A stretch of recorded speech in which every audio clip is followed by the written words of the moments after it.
eu vou sacar o dinheiro, eu vou ir o cartão, né? Aí tem aquelas letras. Eu não tô achando feio, Vanderlei! Lena Rubet tá aqui! Cara, porque aparece lá, tipo assim, você digita a sua senha, aí aparece as letras, né, pra segurança. Eu nunca acho o V. Aí tem o V, ela pega e fica caçando. Cadê o V? Cadê o V daqui? Tem tempo, tem tempo. Não, que eu quero ir logo.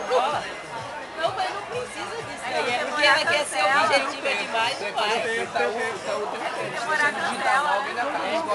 Todos têm, mas o Banco do Brasil não tem. Mas não é por causa disso. É o tempo dela que tá pressionando ela mesmo. É porque eu quero ir rápido, não é? Eu fico desesperada que eu vejo a fila grande, eu não quero demorar. Eu quero. Cadê o Aí V ela daqui, demora Monique? mais, cara.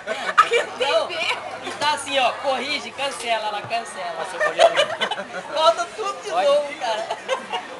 Demora mais. Confirma, cancela. Ela, em vez de apertar, Tem esse, ó, apertar o confirma e cancela, eu vou no de cancela. tanta pressa que ela tem, ela aperta errado. Aperta cancela. Gente, eu quero ir logo pra fila andar rápido, não adianta. Aí que tá. Pô, diz que ela vai dormir, o cachorro da vizinha fica latindo lá, diz que não dorme à noite. O irmão dela fica assim respirando, ó. Porque ele faz Quando tá gripado, a gente pisa já. Aí espera um tempo. E eu durmo no quarto deles, porque o ar-condicionado deles é mais forte, aí eu tô lá, tô de favor lá, né? Então eu não posso abrir a boca, falar nada. Senão ele me bota pra fora do quarto. o sermão dela, o quarto do sermão dela. Aí vem já, gripado. E eu já fico contando o tempo, né? Aí eu fico com dois, três, eu fico contando na minha mente. É uma pira.